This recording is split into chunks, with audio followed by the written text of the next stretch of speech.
Hey, what's up, folks? Got a few people trickling in. Can you hear me? Okay, good. All right, so been on a little hiatus over the new year and everything. This is our first one back for a while, so not that we're easing into it or anything. This is a really big topic. I saw a video recently that really got me thinking about this stream in particular, this topic. It ties in a lot of the stuff that we've talked about before, so we'll just kind of, mention some of that, but we'll start out, just with we talk a lot about what's going to replace this form of government and social organization, and everybody's talking about this impending crisis, and we're in this crisis era, and there's just a big general kind of sense that there's a tipping point coming, and a lot of times when we talk about what we can do better in the future, how we can organize government, society better, we'll assume it'll be replaced by something better. That's like kind of the general mode of thought in this day and age, is like progress and, building upon the mistakes of the past. But what if it could be a lot worse? And what if that's already being implemented? And if we don't do anything about it, we don't get to have a say, even less than we do now. You might already have some sense that your voice isn't heard or doesn't count the way that it ought to. And, just in the scheme of things, affecting policy, the way of life, it's not like a one side or the other thing. People on the left and the right are both upset about not having agency, really. Not getting to really impact things the way that they want to and live the way that they want to. And that's really not the way that the founders of the United States initially imagined it to be. So we kind of all agree on that, but not the means to get there, right? So even the concept of representative republic, which is what we have, right? And there's a lot of argument about that. But the electoral college and everything, but even representative republic is a curtailment of democracy and self-government that assumes the majority is too ignorant and irresponsible to self-govern. And this is something that we've talked about a lot in the past in the stream, that folks argue about. It's always funny to me how a lot of folks who they'll say that they're in favor of freedom and democracy. When you bring that up, they'll really defend this idea, and there's this thing called the tyranny of the majority. And we'll get a little bit deeper into that as we go. But really, it's an idea and criticism of democracy that it goes all the way back to the beginning, to Athens, to Plato's Republic, and we've talked about that before. So that'll tie into this conversation. A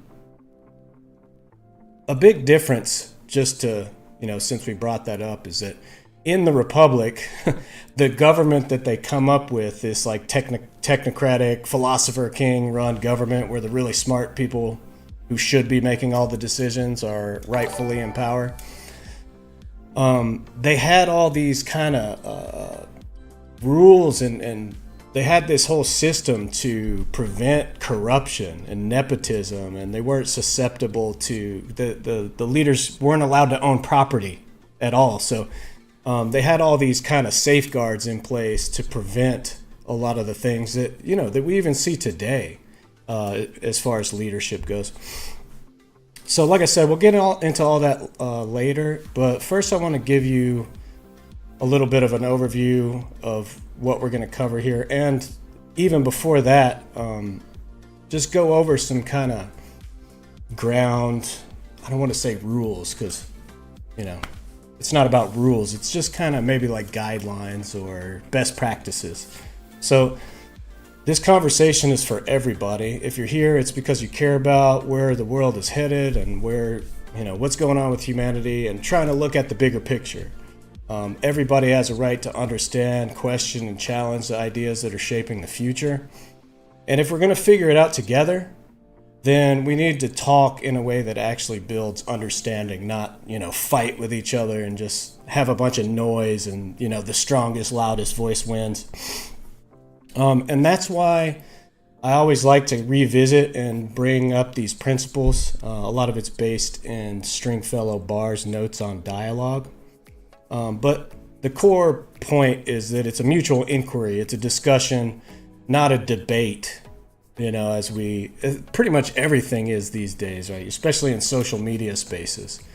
So it's not a competition, or we're not trying to force our ideology or make our ideas win necessarily. We are really committed to, at least I am, and hopefully you are too, committed to increasing our understanding and awareness so we can better figure out the big picture together and what's really best, not just making assumptions, because it vibes with our, biases or our kind of narrative that we've constructed. And to some extent that's going to be inevitable, but we can help each other basically if we're open to approaching the conversation that way, as like a space for mutual inquiry and exploration and playing around with ideas instead of just assuming that we're right and everybody else is an idiot.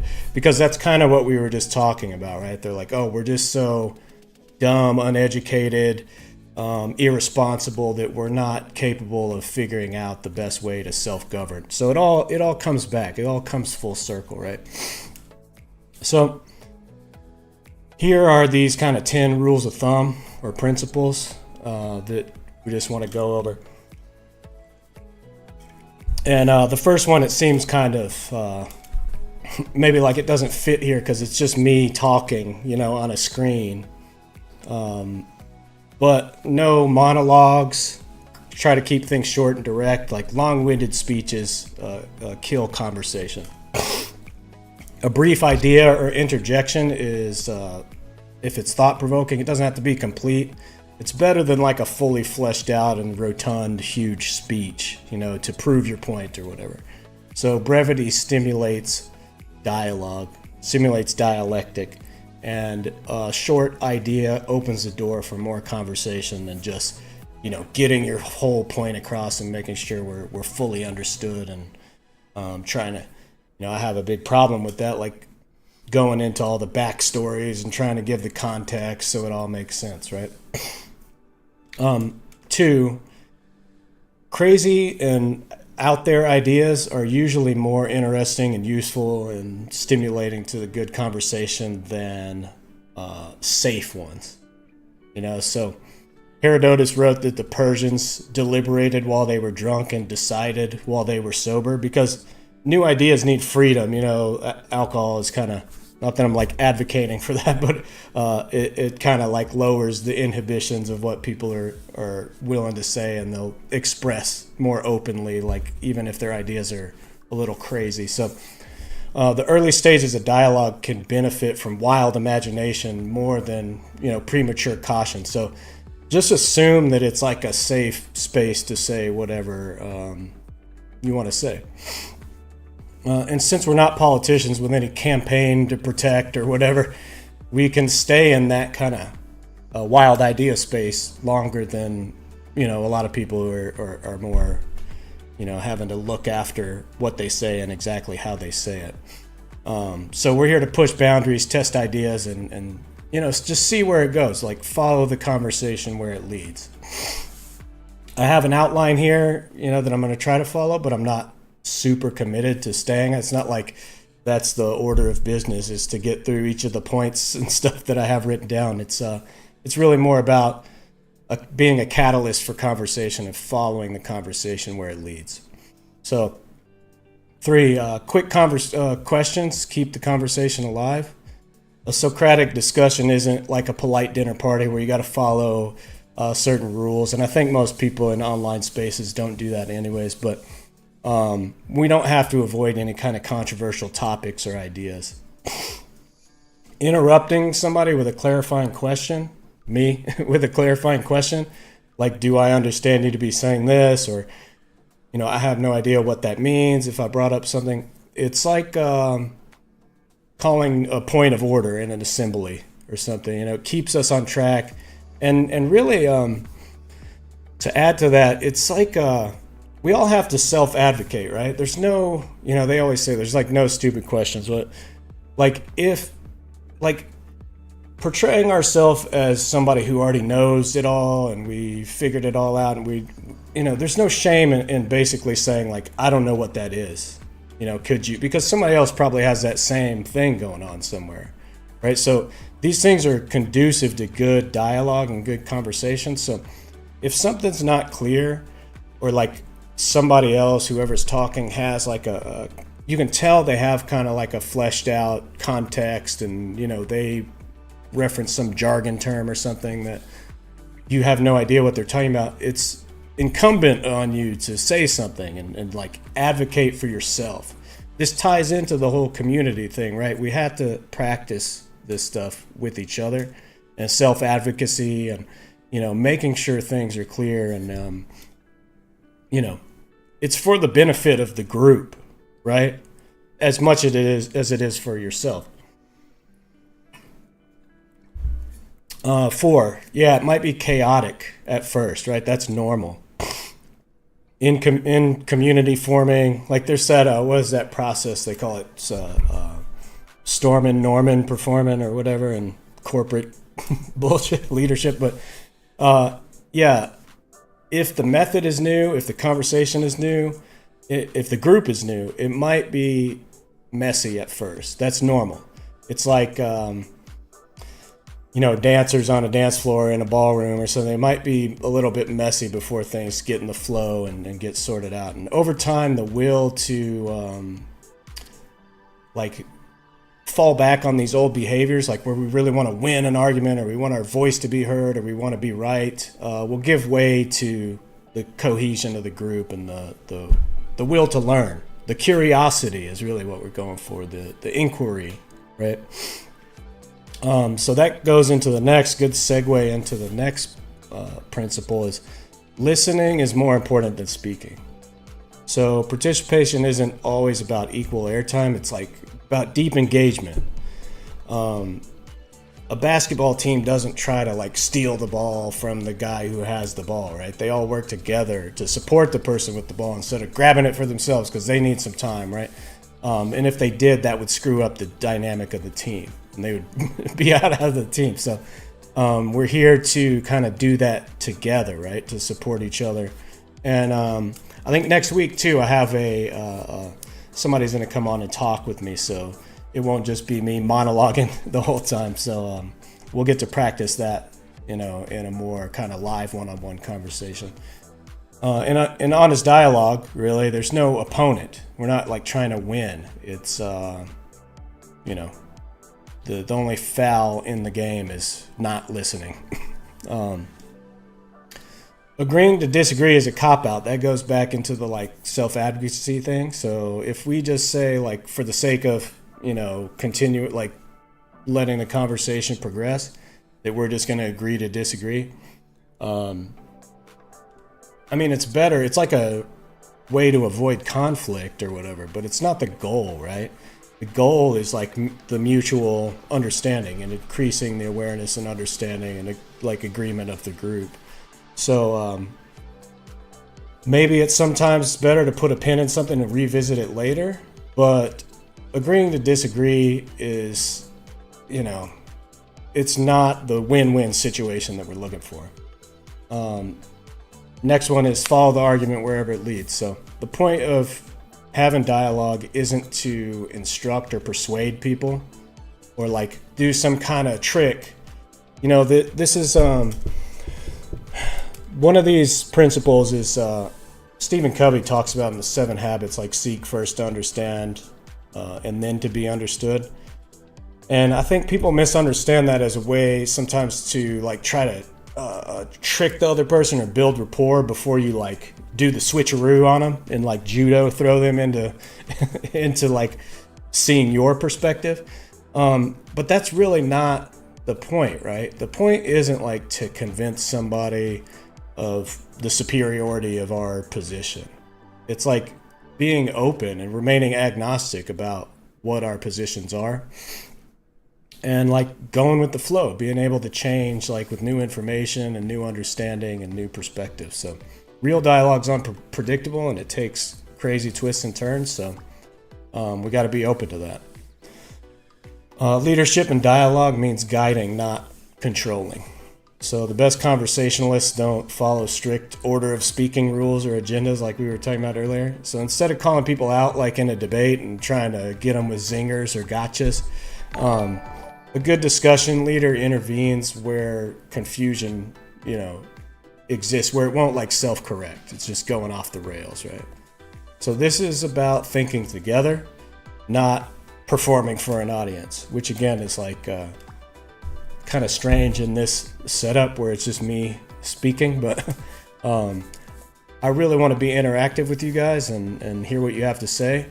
And if this leads to, you coming on live with me or us just, having a conversation back and forth through the chat, that's fine. And if we do this right, if we're able to have a conversation like this, it leads to like deep understanding and friendship. Aristotle talks about that 3 levels of friendship, right? The first level is transactional, where it's like tit for tat. I help you, I scratch your back, you scratch mine type of thing.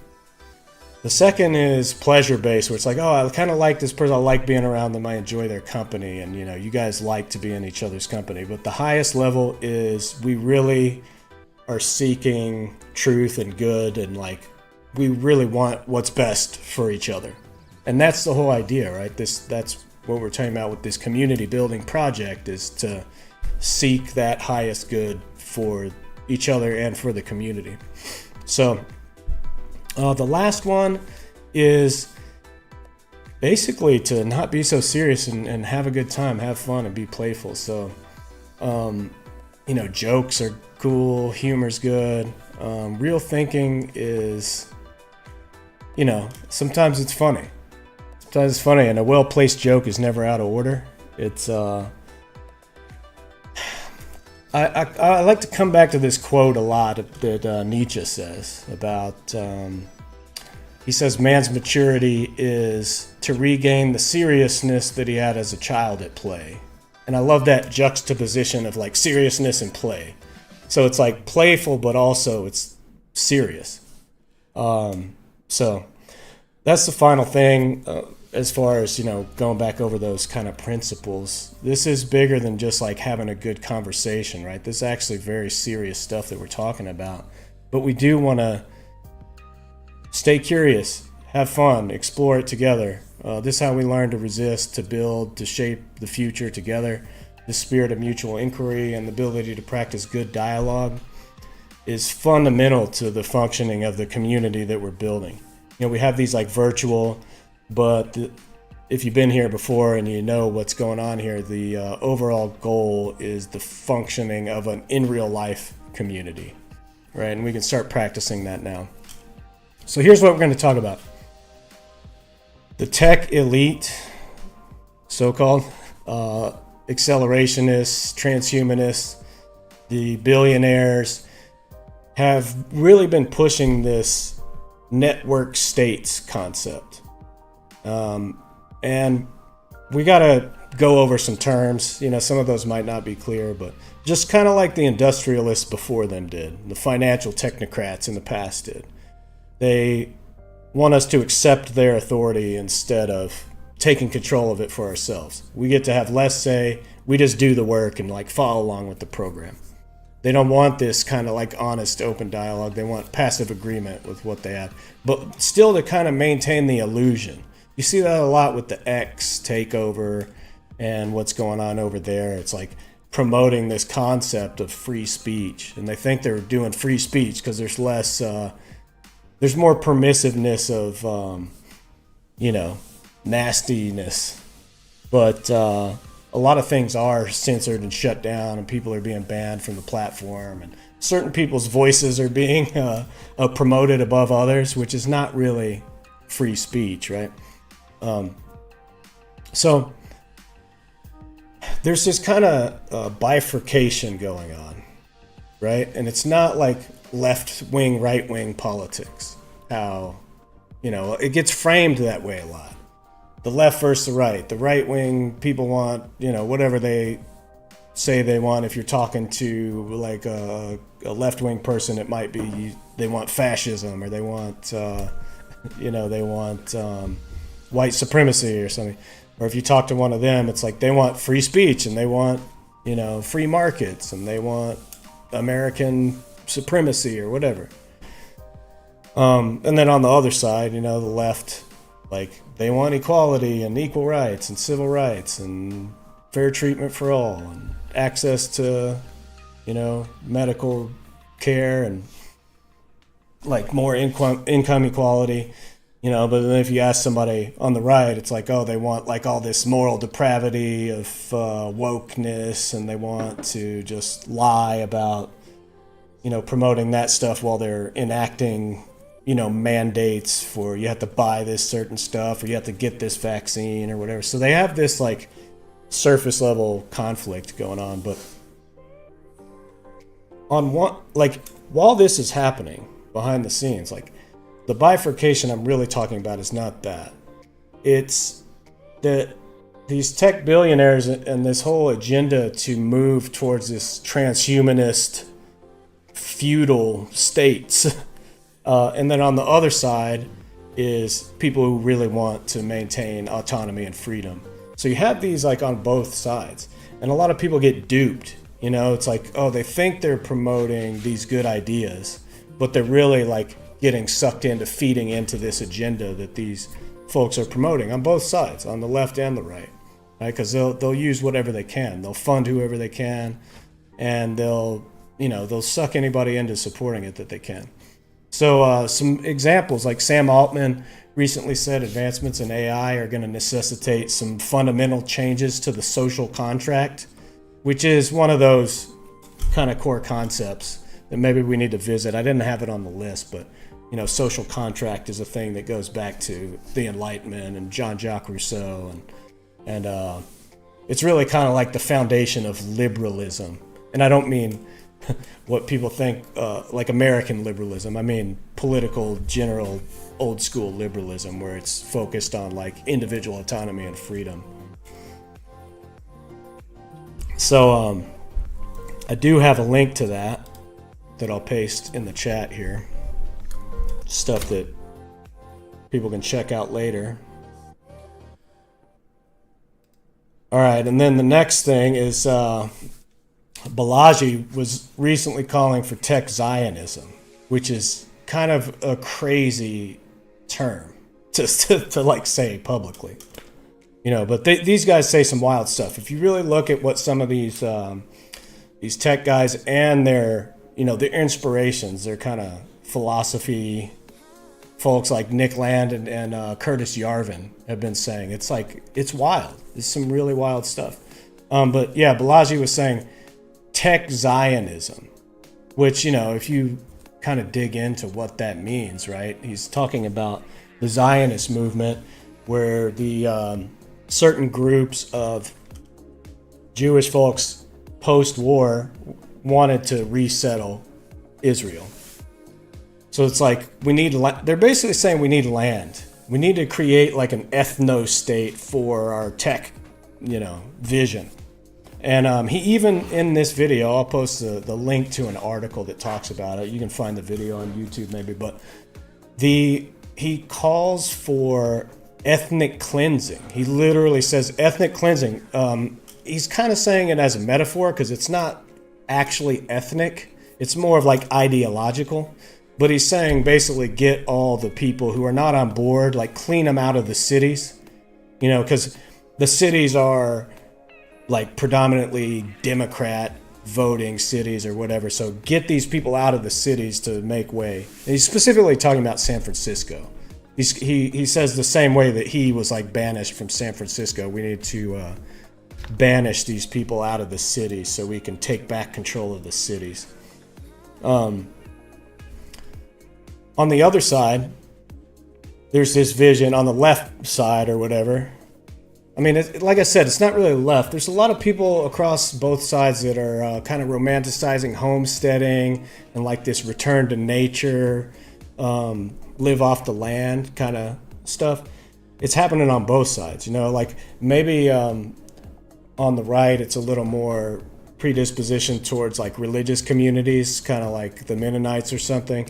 But it's still like a romanticization or like a desire to kind of take back control and, you know, form a kind of insular community that's exiting from this. And we'll talk more about that too. There's this, you know, book that Sam Altman, or not Sam Altman, Peter Thiel has brought up that talks about this. It talks about exiting society and starting. It's like kind of this Atlas Shrugged kind of concept, and at least in their enactment of it. For us, it's a little bit different. But so on the other side, what we're really kind of moving towards and advocating for in our project is it shares a lot of similarity with them.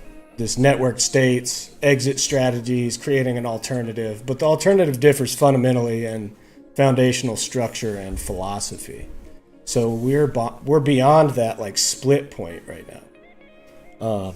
And these tech libertarian folks, they're not about freedom. They say that they are, but it's really more aligned with kind of like an Ayn Rand type of libertarian concept of freedom, where it's like, oh, the poor and the working class and everybody, they're the ones like who are causing all the problems in society. And we just need to start our own thing with all these like entrepreneur, higher mind, like better people, and just leave them behind in the dust. So it's all about really these tech states, these networked states they call them, are really all about private governance and controlled by them. They'll be like the CEO of the network state. It's run more like a corporation. Like I said, a lot of this was kind of working off of this video that I think, you know, if you guys want to check out, it's from Blonde Politics. It's a good channel to subscribe to. But she goes over a lot of this stuff. You know, and I'm really just kind of trying to tie it into some of our past conversations and the whole direction that we're talking about going in the future with our project. So let's cover some key concepts, right? Some things that I might have mentioned before that might not be clear. The first one is accelerationism. So this is like an old idea in political philosophy that's really kind of rooted in the postmodernist movement, which, you know, that might need clarification too. I don't want to go into explaining postmodernism, but, you know, if anybody is unclear about that, feel free to ask. But accelerationism is an idea that, you know, so in the Industrial Revolution, right, things were really bad. A lot of the working class people had really terrible conditions. And they were being treated very poorly. So Marxism was like a direct response to that, as well as like trade unions and all that kind of stuff. So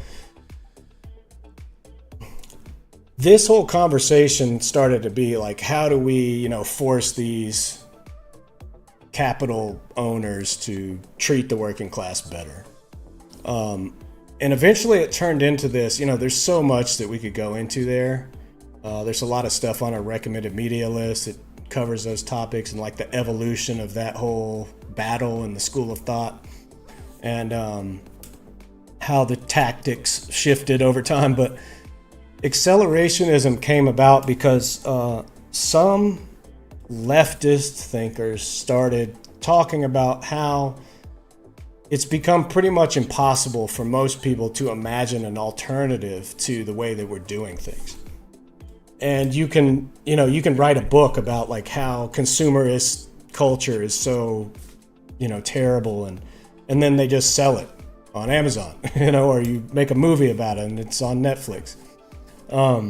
So it gets assimilated like the Borg into this system that's inescapable, right? So accelerationism is an idea that says, like, okay, so it's hard for us to really imagine and set something up that, is actually going to work, that is an alternative to this. So why don't we just like speed up the process by promoting it and trying to just get to the end of it and see what's on the other side. So the goal isn't like reforming or resisting as much as it is a total upheaval through like rapid technological and economic advancement and just promoting all these innovations. So there's a lot of pitfalls you could probably see right off the bat with this. Accelerationism doesn't really care about like social harm, and they see chaos as like a means to a better future. And these are kind of some of the things that we've talked about, like the collapse in the crisis era. It kind of like dissolves these. Even postmodernism is part of this. Like that was the point of it, was to kind of pull the threads of the sweater and watch it unravel so we can make something new, right? But a lot of this stuff became about aligning with like AI driven decision making, automation, replacing human labor, governing by machines and AI algorithms and things like that. And so there's a guy, Nick Land, they call him the godfather of accelerationism. Even though this, like I said, there's roots of this idea like far before him. He didn't invent the idea himself. He just kind of popularized it. But they use it to justify the destruction of democracy, believing it's like gonna lead way to this kind of tech, AI, authoritarian, more efficient society, right? So this is like a big push in Silicon Valley, this push for AI-driven government, automated decision-making. And, maybe in some cases, in some ways, like these systems can do a better job than we can. They're less susceptible to certain types of corruption. But just going all in on that idea could be problematic. I have a lot of questions. I'm sure you guys have a lot of questions about, how it works and how to properly implement it and who designs it and how do you avoid unfairness, whatever. There's a lot of what ifs. There's a lot of like Isaac Asimov type, how do the rules, the robot rules, like how can they maybe lead to these like absurd conclusions or absurd outcomes. So they also really push for crypto. They want financial collapse through and they want to push crypto and like blockchain, and that ties in with the AI governance stuff. So blockchain, so they can rebuild a system that's like not beholden to the current system's regulations. And it's just kind of, it's really, they're the ones who will be controlling it, right?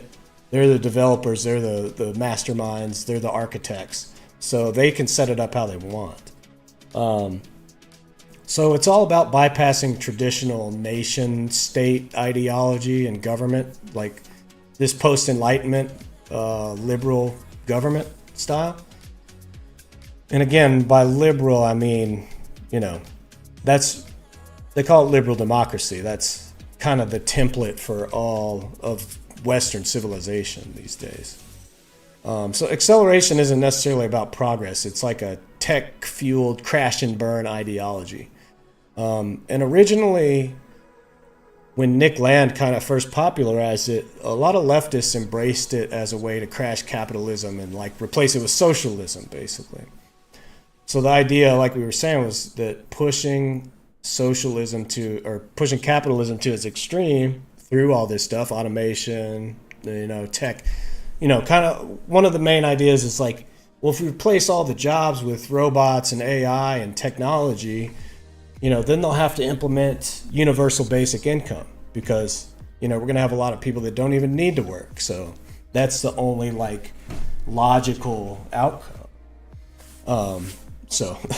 And obviously that hasn't happened. But at least like the idea is that it would create these conditions for some kind of revolutionary break from the status quo. But Nick Land, his idea, instead of seeing it as a way to transition into socialism, he actually responded directly to this and said that that's not going to happen. This like leftist concept of post-capitalist outcome for accelerationism is more of like a hyper-capitalist or like an AI-driven post-human future, which ties into a lot of the, just the tech stuff in general, the transhumanism, which we'll talk about that in a minute. But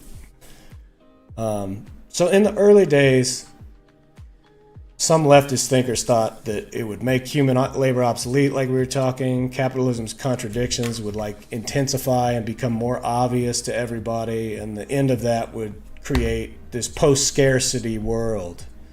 Some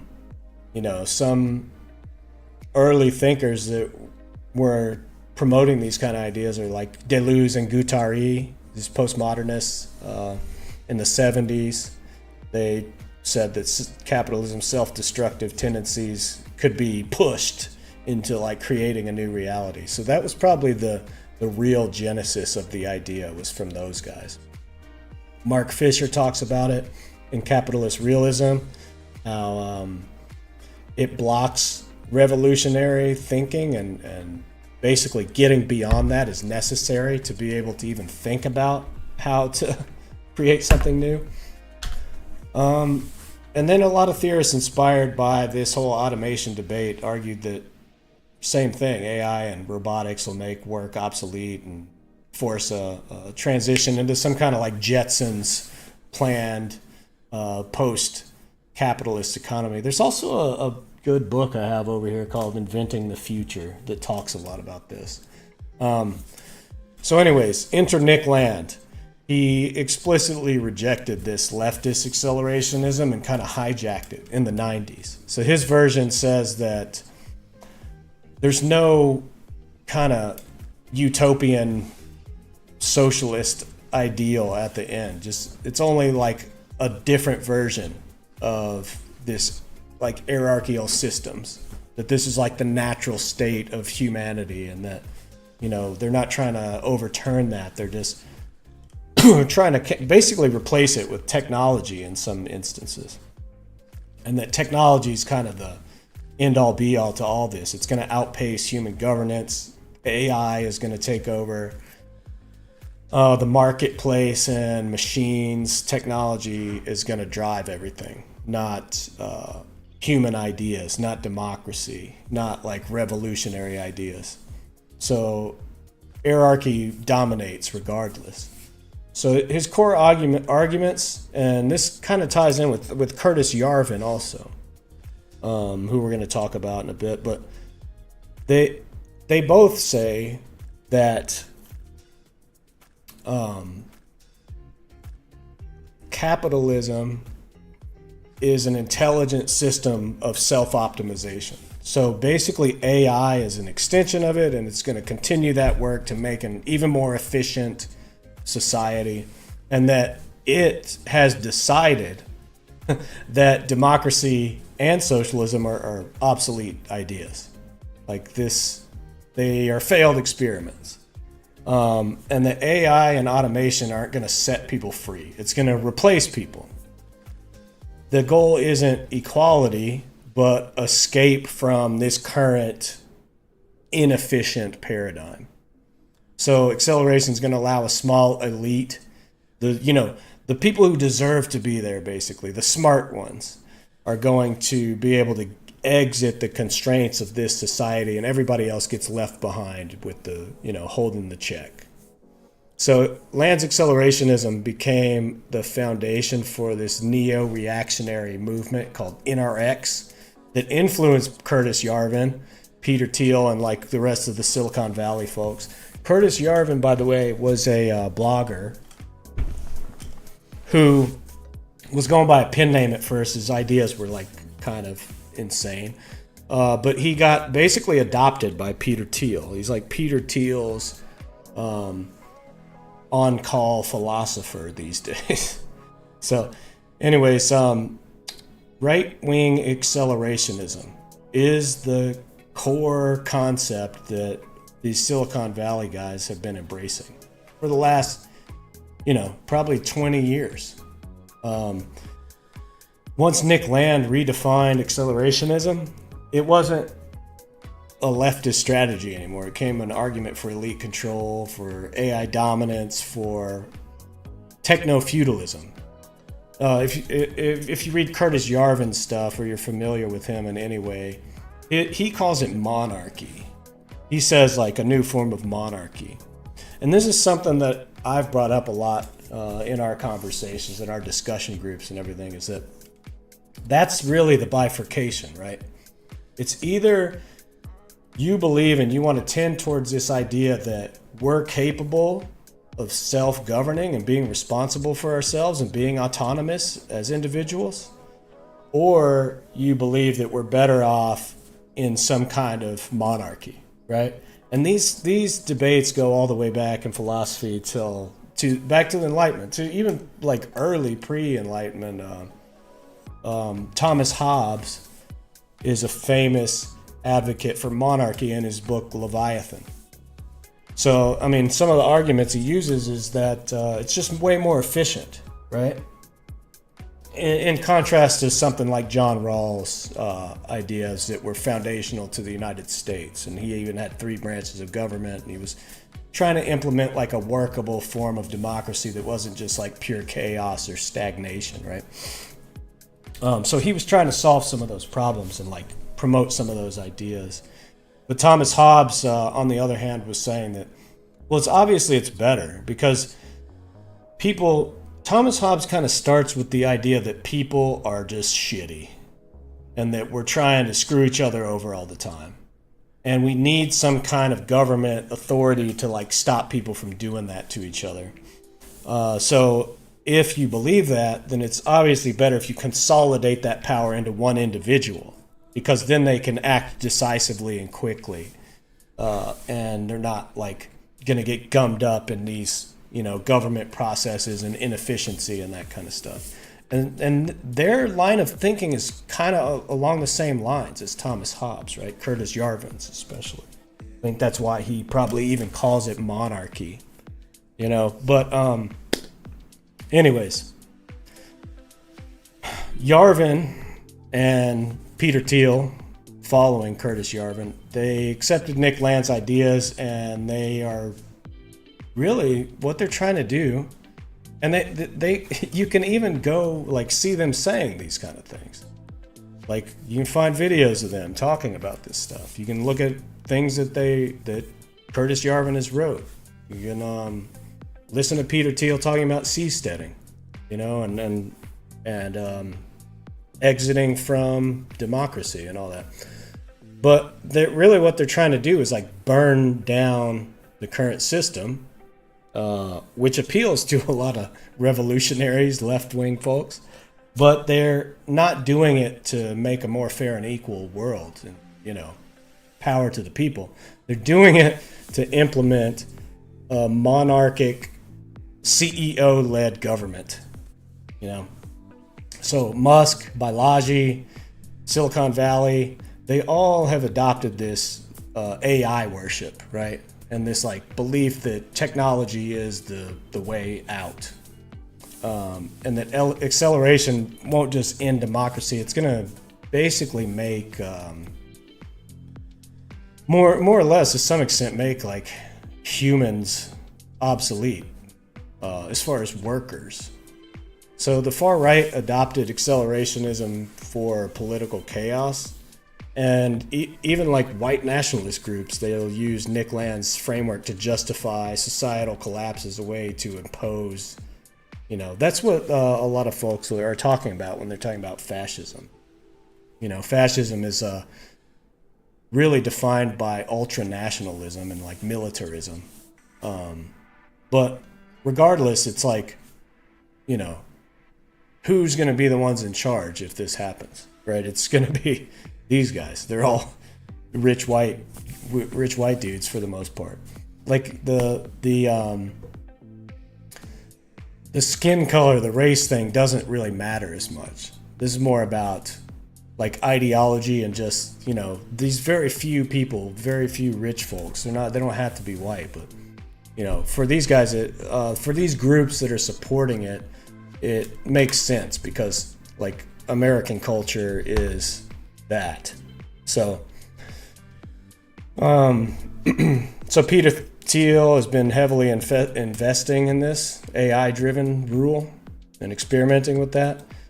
Balaji wrote a lot of stuff about network states and promoting this exit from democracy. Elon Musk has been using Twitter as a controlled test of AI algorithm governance.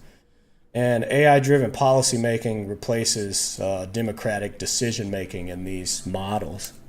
So what started as a leftist theory, I mean, more or less, it was kind of, you know, the lines are kind of blurry there, but it's not like, oh, it's better because like leftists thought of it and they get to claim that or whatever. But really, I would trace it back to Deleuze and Guattari. So, you know, that's pretty leftist, kind of. Depends on how you define all this stuff. But anyways, it turned into this billionaire-backed strategy to replace American democracy with techno-feudalism, which we've talked about several times here before as well. So the second big idea I want to talk about is tyranny of the majority.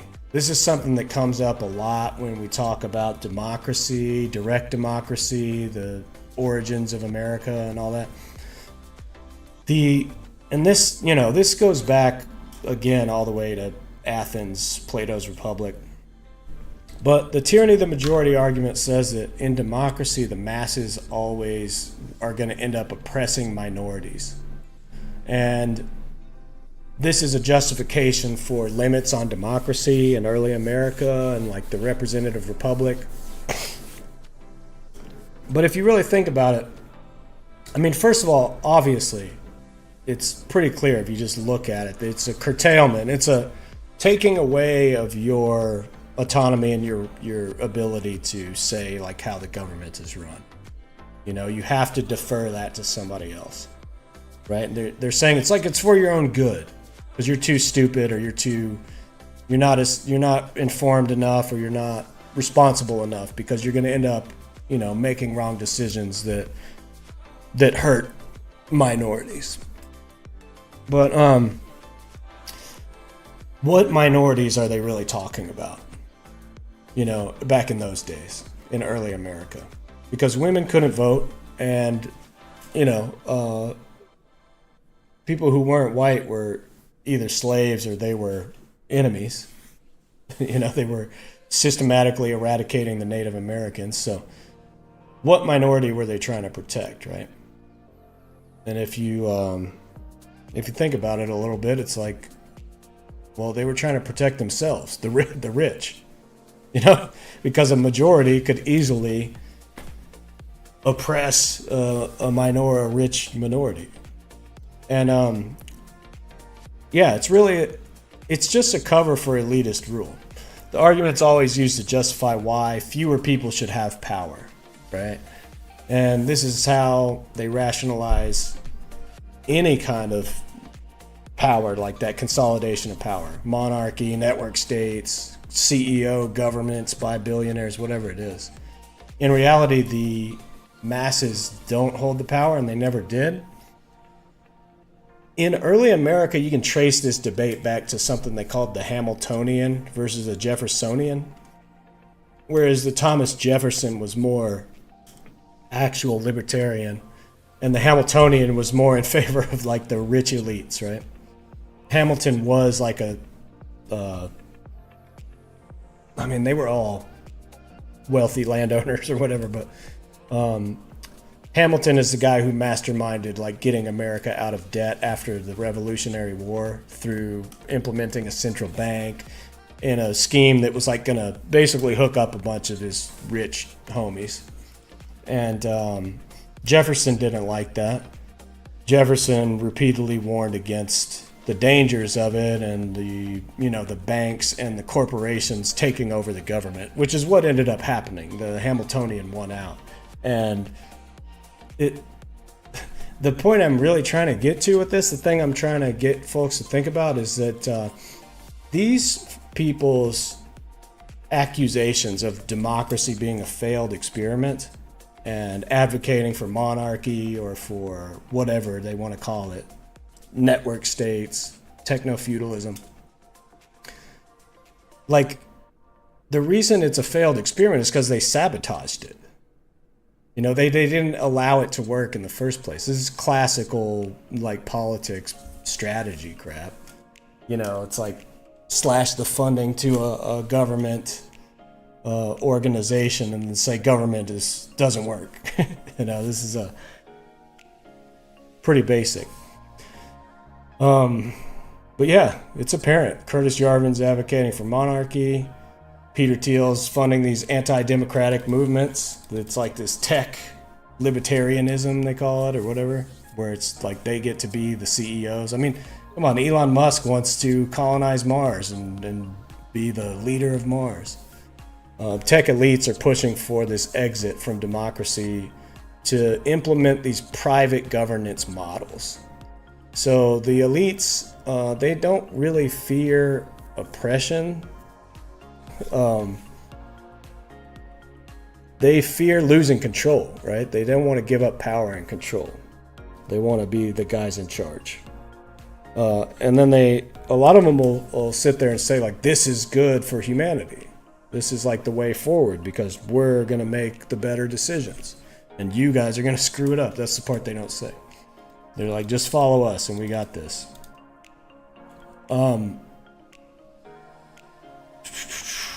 Another thing that we talked about a couple times is techno-feudalism, right? So techno-feudalism is, Yanis Varoufakis wrote this book called Techno-Feudalism. He's a Greek economist.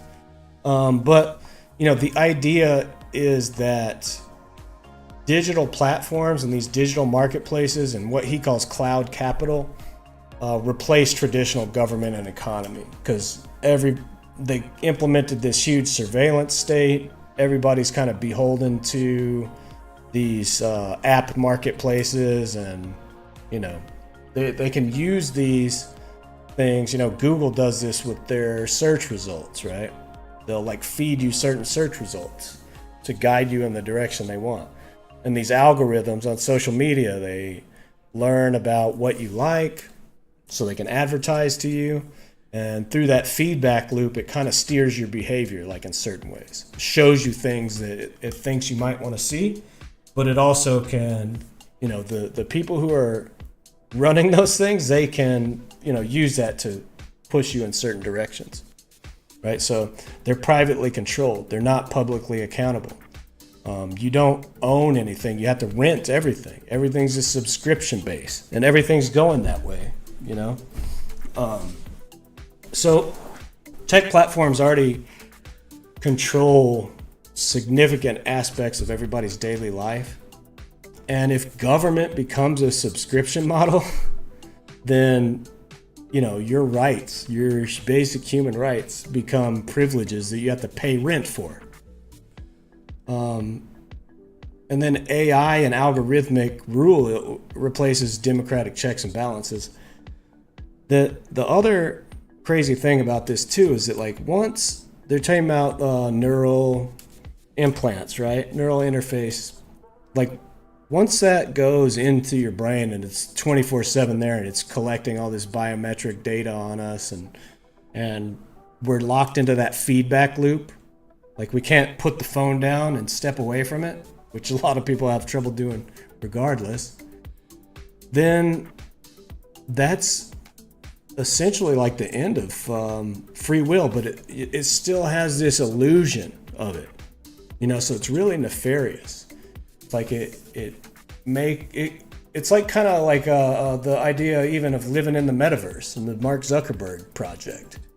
It's like you can have an overlay of this like flowery, beautiful world and like really just be enjoying the hell out of it and having a great time. But in reality, everything's like, you know, you're going to work every day, you're doing your job, you're like super happy, super productive, more than usual, more than like somebody who doesn't have this. But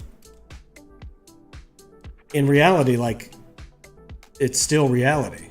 It is what it is. And it's like it's all just like kind of feeding you this, you know, these behavior modifications and these ideas. And that's what I'm saying. It's kind of like, it's kind of terrifying to think about in that way. Anyways, another thing that Balaji talks about in this video, I'll post the video here. I think I have a link to it somewhere, but he calls this project that they're doing, he calls it tech Zionism, digital ethno-states, basically. Secessionist ideology. Technologists are already building these digital first exclusionary communities where, or, you know, ideological, like I was saying. It's not really ethnic, even though they say it, like the way he's framing it is ethno-state. Because, you know, Zionism implies that. But they're basically these enclaves of ideology that are separate from traditional nationalists. He even color codes them. He calls them blues, right? These are most people that are kind of still locked in this old mentality of, you know, traditional government, what we're doing now. And not that I'm saying that we want to maintain that. A lot of what we talk about, it really aligns with a lot of what they talk about, crashing capitalism and replacing it with something better or whatever. But the something better is like the point of difference, right? And we're not talking about like ethnically cleansing people. Our campaign is more about like transparency and education and like culture change through conversation, which is what we're trying to do right now. Anyways, this idea of tech Zionism is tied into this idea of these network states. There's a bunch of these that they've already started. I could probably pull one up here. Yeah, here's one. This is probably the most popular one, is this Praxis. Look at this, Reclaim the West. Sovereign Network for the Intelligence Age. This is a project that's funded heavily by these guys. Peter Thiel. You can join right now. So there's tons of these, right? They're looking for, what these are like talent funnels. There's one, I think this one is called, I don't know if this one's up and running yet, but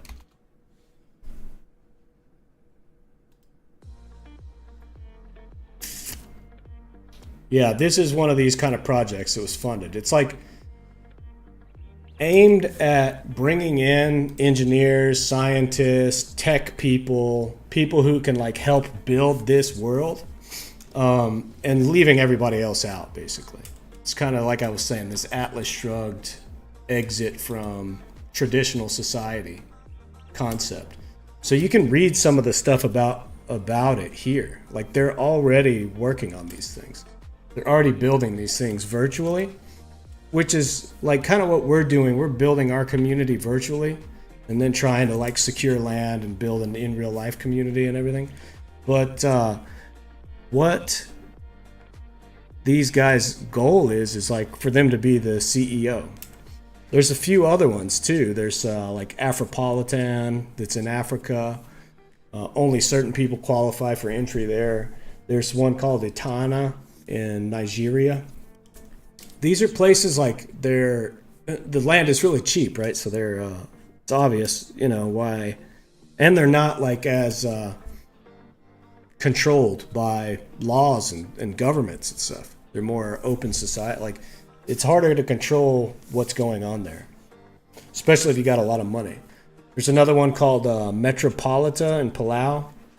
There's a few of these that are projects that are ongoing. And like I said, they're not democratic societies. They're digitally walled gardens for the rich and powerful to create their microstates and lock the rest of people out. And the AI and like surveillance state aspect of it is going to make sure that only acceptable people get to participate in them.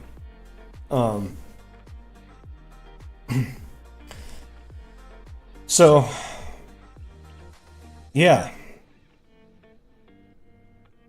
Kind of messed up, right? The next big idea that we've mentioned a few times is transhumanism, right? So transhumanism is I think the first kind of exposure that I had to this idea was way back in maybe it was the early 2000s when I read Ray Kurzweil's Singularity is Near. And even back then I was like, man, this sounds really cool. This sounds great. Like, we're going to get rid of disease, we're going to like do, but it's basically kind of meshing humans and robots and machines together. And, back in, I don't know what year was that, 1999 or something, that when The Matrix came out, I remember thinking, I had been thinking for a while, when people, even back then, people were, raising the alarm about the AI stuff and like, oh, they're gonna, the AI is gonna revolt and like they're gonna take over everything. And that's what happens in The Matrix, right? The AI take over the world and destroy humanity. The Terminator movies or Skynet. But even back then I was always saying like, no, man, it's the next step in evolution is like merging with technology. They're not going to revolt against us. Like, we are going to become one. And that's basically what transhumanism is. It's the idea that the next step in human evolution is self-directed, and that we use technology to like implement advantages to our own biology and augment ourselves. So I used to be really into it and think it was a great idea until I really started kind of thinking about the implications, and especially as far as like the consciousness conversation and how consciousness works. I got more into that in philosophy, and then I started seeing like what's actually happening there is not like it's like this limitation and narrowing of consciousness. And we've talked about that a little bit before. We won't go into it in this tonight, but it's it ties into the whole Gene Gebser consciousness studies, the AI consciousness debate, theory of mind stuff in philosophy. But anyways, transhumanism is really dangerous, right? It's because who controls the technology? Who puts the implants in, and who controls what is happening with the implants? What safeguards are there on the AI algorithms? There's no appeals. There's no like human input or override. The digital identity and brain interfaces can eliminate free will and like do that narrowing of consciousness I was talking about, where like consciousness basically becomes what they're already defining it as, which is a very limited concept of what it is. And then all the rest of that, as well as like human base experience, like drives of, you could eliminate like the need for sleep or something, or the need to eat food. You could like figure out some kind of, biotech thing that just like whatever, you get like some kind of oil change basically every once in a while, or you get stuff out of the air or whatever it is. And that like eliminates this whole like thousands and thousands of years long base human experience of like being tired or being hungry, you know? And it seems at face value, it can seem like, oh, that would be cool. What if you never had to sleep? Or what if you never had to eat?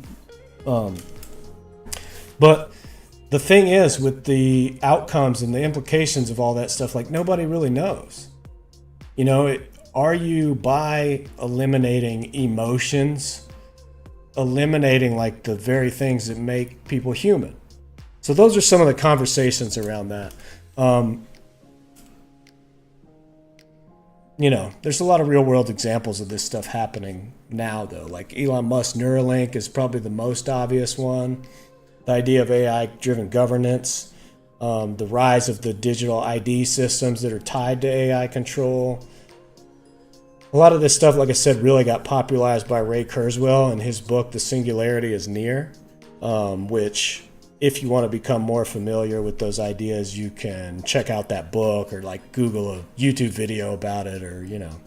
But it's all a belief that tech fusion can eliminate all the base aspects of human nature and like min-max human social organization and eliminate suffering. And ultimately it's all about efficiency, right? It's all this kind of like, that's what all this stuff is too. It's like a symptom of this engineer mentality, like trying to be the mastermind engineer and create like a totally efficient. It's all about efficiency, right? Efficiency and progress and development and like technological advancement. But there's a different way to think about the world and reality and humanity and the way that like things work that we've talked about a lot. That's kind of more of our core philosophy, called integralism, or the integral age, or whatever you want to call it, age of Aquarius. You know, and that's the bifurcation, right? The bifurcation is like sticking with this kind of paradigm from the Enlightenment about being like hyper logical and like super scientific and tech and all that stuff, right? And I'm not saying that stuff's bad. Like, we should incorporate that stuff into the new paradigm, into integral. I mean, it does. Integral is all about that. That's why it's called integral. But, you know, it's a broadening, whereas the other is like a narrowing, right? Anyways, these aren't just ideas that are like floating around out there, conspiracy theories or like, you know, crazy philosophy stuff, you know, that like sci-fi writers imagine. This is stuff that they're actually doing. It's stuff they're actually actively involved in doing right now. Acceleration, trying to push society and collapse and force their takeover. They're trying to force their takeover of humanity, basically. You know, tyranny of the majority is an old idea, but that's still used to justify fear of democracy, right? And like, just remember, that stuff is always, it comes with this unspoken, implication that you are not capable of taking care of yourself, not capable of self-governance, that we're too stupid to figure it out for ourselves, and that they need to do it for us. Right? That's why I always bring up the tyranny of the majority thing. The tech libertarian futurism, that's kind of like all these ideas to, like even with the seasteading stuff, these networked states. It's all about privatizing government and removing regulations, like totally bypassing any of this old framework that clings on to some form of like public protections or, you know, public participation in government. Techno-feudalism, replacing rights with like pay-to-play corporate rules and like paying rent for everything, working the digital landscape, you know, while you're paying rent for the privilege of doing so. And that's what you would be doing in these like tech states. Anyways, like we were saying earlier, this stuff isn't just left wing versus right wing, right? It's easier to assume that the libertarian right and the accelerationists and those folks are driving this. In reality, there's lots of, like, they don't care who helps them carry out this plan. Like, this has been ongoing too. This is, like they're talking about, it's kind of an extension of capitalism and the way that was paved by the early industrialists, because this consolidation of power and increasing of authority in the government that we have currently is also pretty apparent. You know, this is like the whole project, and you've just seen more and more of that. Like, after 9/11 it happened, after 2008 it happened, during COVID it happened. Not just in the corporate spaces. You know, you saw like a huge consolidation of wealth and corporate power and financial power. You know, the big three emerged out of the 2008 crash. The State Street, BlackRock, and Vanguard basically took over the stock market.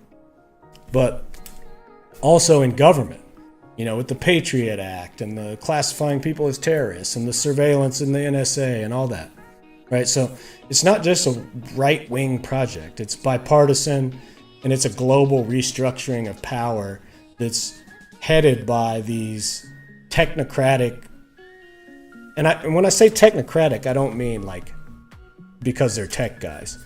Technocratic it could basically be anything, because before you could have classified it as a technocratic rule, you know, but it was by the financial elite. So now it's just by the tech elite. So technocracy is just like a kind of a rule by the experts. That's what that term means. So here's some of the key players, right? Nick Land, we talked about, architect of accelerationism. He's a British philosopher, believes that capitalism and technology should be pushed to the extreme limits, accelerating their collapse and forcing society into a new hyper-technological world. So he views democracy, humanism, and equality as obstacles to progress. So he inspired a lot of Silicon Valley libertarians, AI transhumanists, and the alt-right. So he keeps writing. He's still writing today. He's influenced a lot of the tech billionaires. He believes in exiting from democracy, and that is fueling kind of this whole push for these network states and private government. A lot of the visionaries of Silicon Valley are just kind of repackaging his ideas. His idea fueled Curtis Yarvin's neo-monarchy, or whatever he calls it, Balaji's network states, and Peter Thiel's anti-democratic projects, including the seasteading, and now these things like Praxis. So really, Nick Land is kind of the intellectual root of all of this stuff. Curtis Yarvin is another big player in that kind of philosophy idea space, right? His original pen name as a blogger was Mencius Moldberg. He's the key voice behind the neo-reactionary movement, and he promotes a bunch of different weird ideas. One of them is this cathedral theory, that democracy, media, and academia are an oppressive system that's preventing progress and have to be dismantled. Very similar to what Nick Land says. He calls democracy, on several occasions, you can find this in his writing, he calls democracy a failed experiment. And he believes that a single monarch should rule society. He's deeply influential to Peter Thiel. He is like he's on Peter Thiel's payroll. So he's directly influencing him and other tech elites. They're all kind of along the same lines of thinking. Some of them are competing with each other, you know, for who's going to be the main CEO or whatever. But both Peter Thiel and David Sachs have given this guy massive platforms, allowing his ideas to influence policy and investment decisions. And his vision of this CEO-led government is the inspiration for these concepts like Praxis and Prospera and these other, little network states that we've talked about. So the GOP, the Silicon Valley tech guys, the billionaire-backed political movements have all picked up his narratives about democracy's failure. And maybe not all of them in the politics space agree with it. Some of them might. But, you know, a lot of them are working on this, right? You know, some of them might be working on it without like publicly admitting it or being transparent about it the way that some of these guys are in their speech, you know, but that's the way you can just look at how everything's trending, and that's really the direction that it's going in. And this reminds me, like I kind of, in thinking about this stuff this week, I just read these books, this wool silo saga, and that story is something like this. I mean, it's a really dark and kind of dismal view, but in that series, a senator named Paul Thurman carries out this plan, right? He first convinces everybody that it's all about nanobots, right? Weaponized nanobots. So these weaponized nanobots, don't listen to this, by the way, if you actually want to read this, because it's spoiler heavy. But these weaponized nanobots, he says, like, you know, opponents of the United States, if they use these things first, like, we're doomed. So basically it's kind of like an arms race thing. They build these underground silos to house, you know, 10,000 people in. They build 100 of them or so. And then they race to develop and release these weaponized nanobots into the world, and like they basically eradicate a majority of humanity. And then underground in the silos, he's secretly managing and controlling each one and they decide like who gets to have babies. They're doing this like massive eugenics project, right? And then it eventually becomes exposed that there was no like real threat, right? There was no like knowledge or like of anybody else planning to do something like this. It was all just kind of their plan to change humanity and remake it, you know, by their design. And that's kind of the, you know, like I said, this is a very extreme and like dark and, you know, maybe exaggerated story about this. But this is kind of like the concepts that these folks are playing with. You know, it's like they don't really give a shit how it affects the rest of humanity, as long as they can. You know, they all talk about this a lot. Like Elon says this all the time about like, this is about the future of humanity and we're saving humanity. So in their mind, it might even be that that's what they're doing, you know, but this is like, there's such a hubris involved. There's such a like an arrogance in assuming that they know better than all of us, and that, you know, these people don't deserve to have a good life, basically. We're going to eliminate all that stuff from you. We're going to purge it by fire, basically, you know, with this new way of doing things that we've set up, that we've optimized through tech and AI. So, all right, another big player is Balaji. He's the engineer of the network state's idea. He's the former CTO of Coinbase. He's a venture capitalist.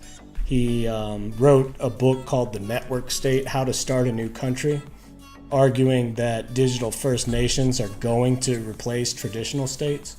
And he believes that exiting from this existing system is the only way that we can progress forward. So building these billionaire-run societies instead of trying to reform democracy from within.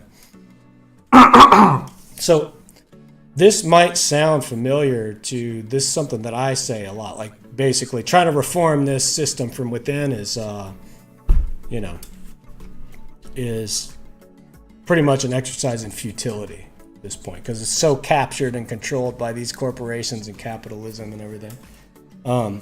What they're more resistant, what they see as resistance is us, really, the people who don't want that, right?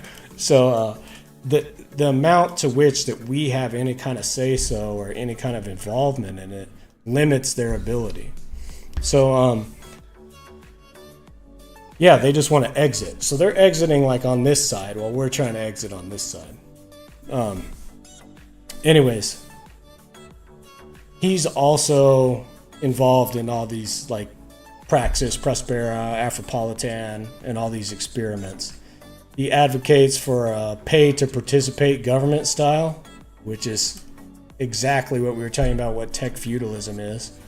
Works closely with Peter Thiel, Horowitz, and other billionaires to push these post-state digital governments models. He's another kind of like in between. He's like in the entrepreneur space, in the money space, but he's also like in that ideas space, you know. So he's kind of like in between. Peter Thiel, everybody knows who he is, right? He's the co-founder of PayPal, early investor in Facebook, really rich guy. He was involved in that Silicon Valley Bank crash thing. He's deeply anti-democratic. He believes freedom and democracy are incompatible, right? That's another topic we could talk about, like in a whole episode, right? But, you know, the way I see it, it's fundamentally the opposite. Like democracy and freedom they have to go together, right? You know, like if you don't get to have a say, then like, how can you be free? You know what I mean? Like, I don't know. I don't want to get sucked down the rabbit hole of talking about that, but he is heavily influenced by Yarvin and Land. And, well, just to go back to the democracy thing, you know, like, I would be interested in, like, actually talking to any of these guys about how their ideas make sense, you know, because I have questions. And there is some kind of, you know, stuff about this. Like Rousseau talks about this kind of in his whole social contract book. He talks about like being forced to be free, basically. But our view and our project and what we're trying to do is like cultivating a community that has a culture of, you know, critical thinking, mutual inquiry, these kind of things where like we're, you know, because you can be tricked, basically. This is kind of what Rousseau talks about. You can be tricked into giving up your freedom, which is really what these guys are doing, right? Like, give me your freedom and I'll take care of you and I'll give you safety and security and that kind of stuff. And it's always the same story, right? But anyways, that's a topic worth revisiting. Anyways, Peter Thiel's been heavily investing in all this stuff. AI governance, these network states, believing that machines should rule people, directly funding political candidates who push for that kind of stuff. So that's something to keep an eye on. Like, who are these people supporting? And who are they trying to put in office? What are they trying to, you know, promote with their political backing and everything? So he's the big money behind the movement, him and Elon Musk, really, even though they're not like 100% on the same team all the time. But he's the money behind a lot of this other, you know, Yarvin, Balaji, Sachs, and these other people who are pushing for this post-democratic governance. And they talk about it a lot. Like, they don't even try to hide it. Elon Musk, he's, you know, been getting a lot of attention lately with his living in Mar-a-Lago, CEO of Tesla, SpaceX, Twitter. He claims to be for free speech, but he's actively experimenting with his own form of digital authoritarianism on X. He's deeply embedded in AI research, automation, neural interfaces. He's testing a lot of this stuff. He's even talked about implementing some kind of genetic engineering stuff. And yeah, I want to share that too.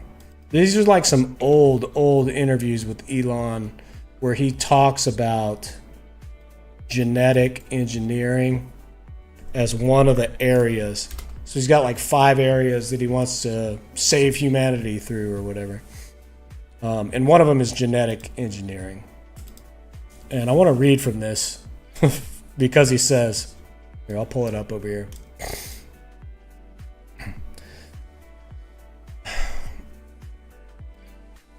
So he's talking about anti-aging, longevity stuff.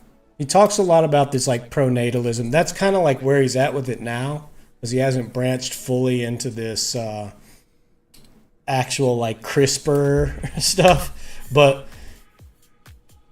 that's where he's really going with it, trying to,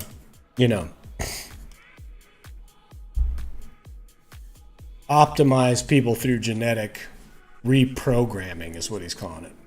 They've all agreed, all the geneticists have agreed not to reprogram human DNA. So you have to fight a technical battle, not just a technical battle, but a moral battle. You're fighting a lot of battles. You can set up your own thing. The geneticists who are interested, you can bring them there, create a laboratory and change everything. So then he says, I call it the Hitler problem. Hitler was all about creating the Ubermensch and genetic purity. And it's like, how do you avoid the Hitler problem? I don't know.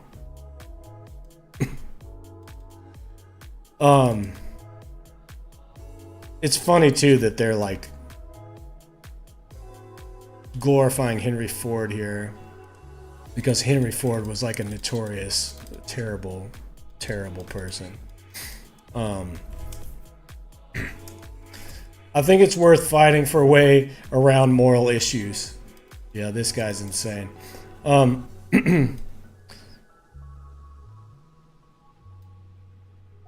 Yeah, so he's saying in order to fundamentally solve a lot of issues, we have to reprogram our DNA.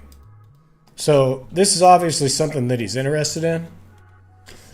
And he's saying basically, how do you engage in a project where you're trying to create an Ubermensch, like a perfect human, basically, the supreme being, but avoid the Hitler problem. How do you do what Hitler was trying to do without becoming Hitler, basically? Which is, that's Elon Musk.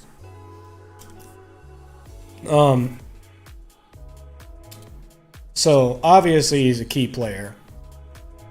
He's doing stuff in all of those 4 of the 5 fields that he's talking about. Transportation and energy, AI, social media, and all that. And then space exploration, becoming a multiplanetary species. The 5th one that he hasn't tapped into yet is genetic engineering. Right? But yeah, he's definitely on board with a lot of this stuff. I don't know, he hasn't come out like in favor of or promoting accelerationism itself, but a lot of the things that he says about the future of humanity and his concept for, implementing a better society on Mars where people aren't going to be, as stupid, basically, is right along the same lines.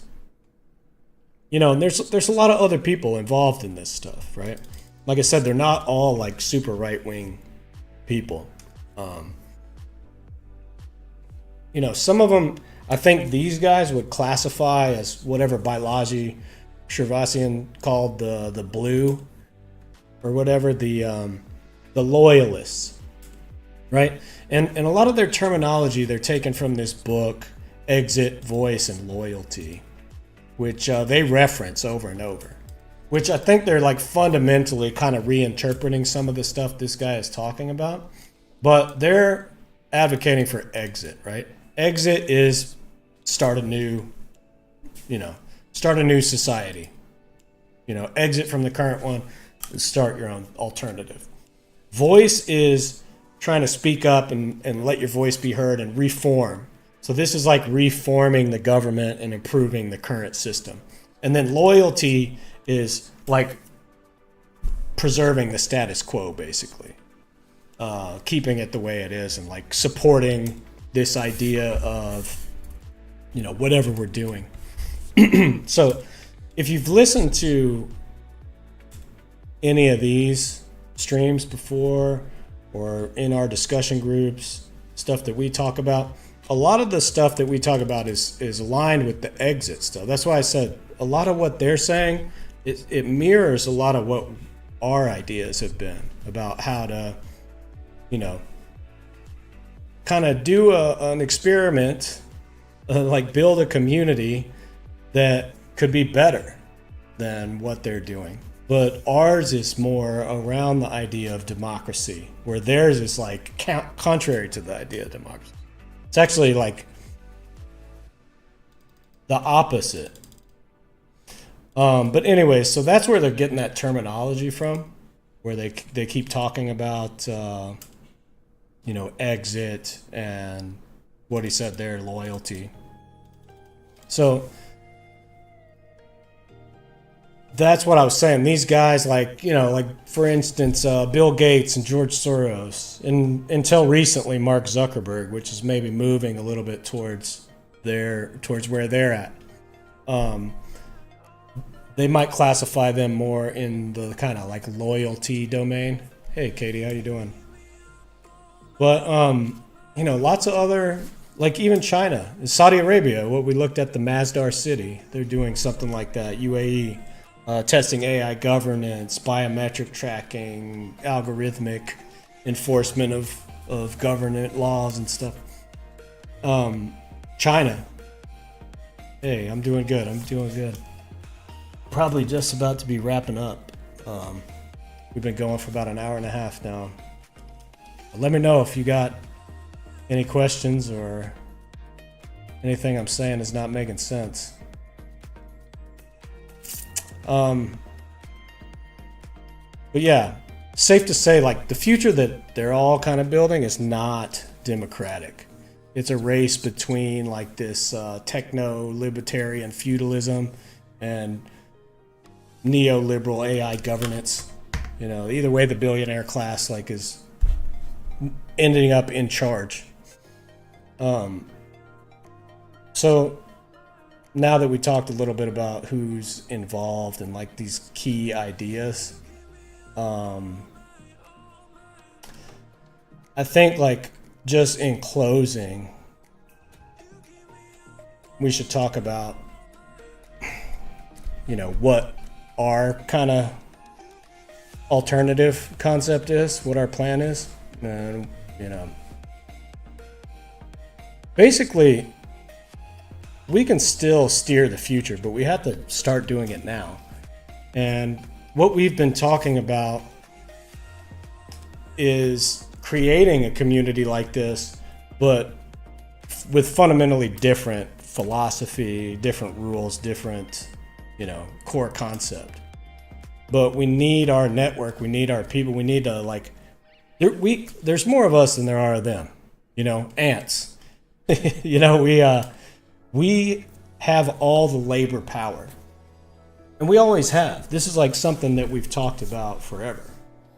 Like, we, the working people, can build something a lot faster than they can. Because what they're doing is they're just like paying it. And they're like coercing and manipulating people to do it. Right? But we can do it ourselves. We just have to get on the same page. We have to get on the same page and start working together. And the reason I wanted to bring this up, the reason I wanted to kind of like lay this whole big picture of what these folks have been doing out there is because it's closer than we might think. You know, they're already doing it. So when I was at I went to this conference. It's all about like human consciousness and whatever. But some of the speakers there had talked about this stuff. One of them, Greg Braden, was talking about, you know, turning people into robots, that whole thing. But he specifically, and several other people, brought up this kind of year that is earmarked for this like tipping point, right, in the crisis era, which is the year 2030. You know, to me that seems like a little bit of you know, it seems a little quick, but who knows? Nobody knows. These things are really hard to predict, and it's like, you know, what is it that they say about like the hindsight fallacy and the, you know, everybody like after the fact, it's easy to say like, oh, we saw this coming. We knew like it was inevitable that this was going to happen. You know, basically like once it goes down, it's too late. You know, it's already kind of left behind. So yeah, we got to get mobilized and start working on this. You know, avoid the tech implants and AI managed blockchain governance and social credit. All the pieces are already there. They're already in place. They're building a future where AI makes the decisions for you, brain interface locks you into the system. All of our thoughts, actions, and emotions are predictable patterns. You know, we're controlled like in a cloud network. And yeah, we need to build our own democratic, cooperative, communitarian network. Networked states, but like not in the way that they're talking about them. A real network state. Cooperative, decentralized, egalitarian. Similar tools, but structured for freedom, not control. Cooperative economies, worker-owned networks, municipalism, digital commons, open source tech, transparency, decentralized government. But yeah, we got to do it now. We're so far behind in resources and like economic leverage. But we have all the labor power. And we don't have time to wait. They're already building their world. So we got to start organizing real world cooperative projects, funding democratic digital infrastructure, creating alternative education and media, developing strategies for mass resistance and movement building. There's a lot of people doing this kind of work already.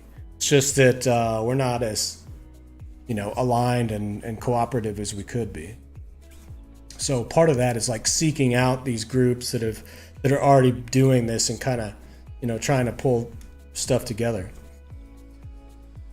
So yeah, think about this stuff, you know, until next time. Next week, I'm planning on making a really big push to put something together like a little more comprehensive. Well, I mean, we covered like the basics of all this, you know. I think like next week, I really want to put something together to really get an engaging conversation. I got a planning for a guest coming on to have a conversation. But I want to make a big push really to invite a lot more people and get a lot more engagement, people to show up and engage in this with us. And maybe talk more about like how to do this and get something actually started. You know, as far as putting together like some funding or, you know, getting people looking at stuff like how we can work together to make something happen.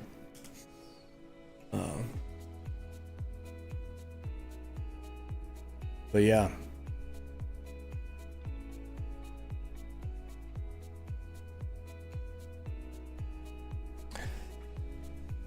Yeah, I think I'm going to cut it there. And thanks for coming. They're accelerating into their future, so we got to accelerate into ours.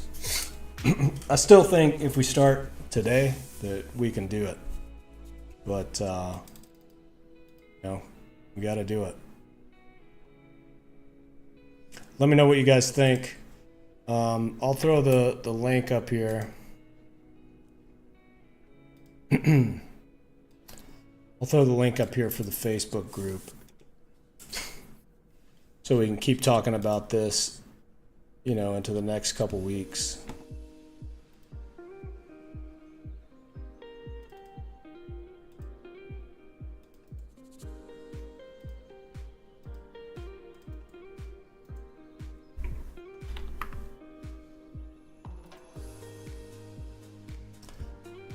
But yeah. Have a good night, y'all. See you next week.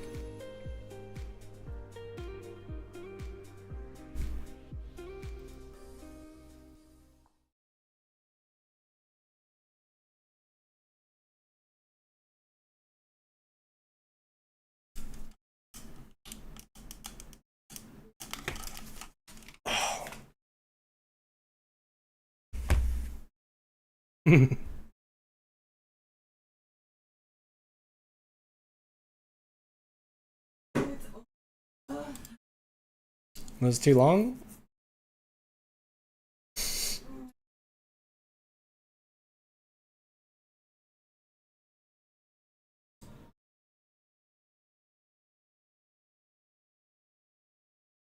You hungry again? You want to go somewhere?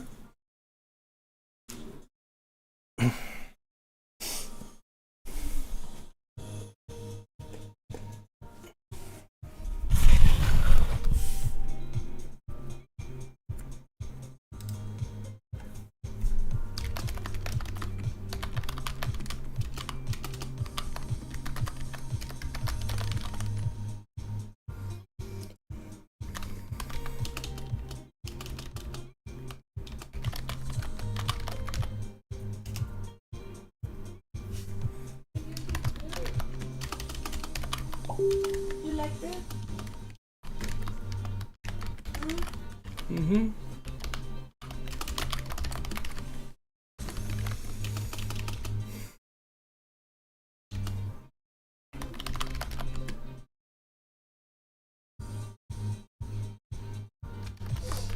Did you say something and 12 seconds later? Hmm? Did you say something in real life? Oh, and then it will come through the phone. 12 seconds later.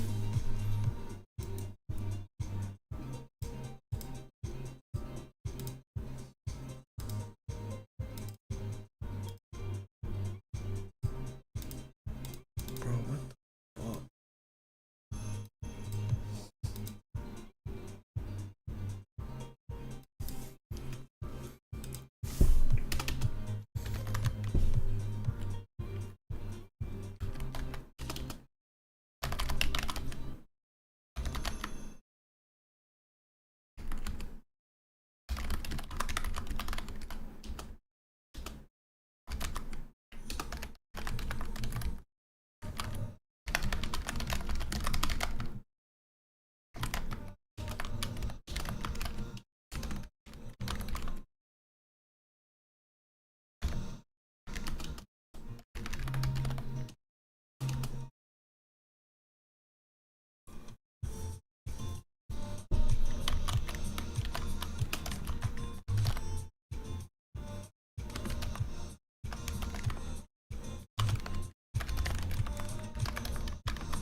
You want to go somewhere?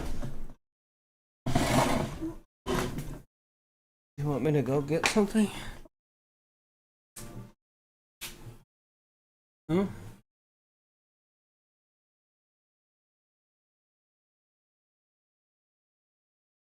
Come on, baby.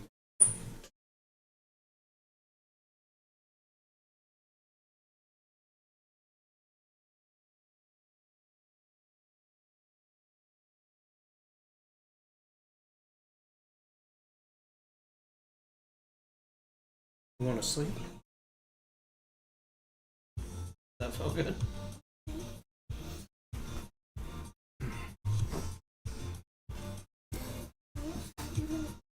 Mm-hmm.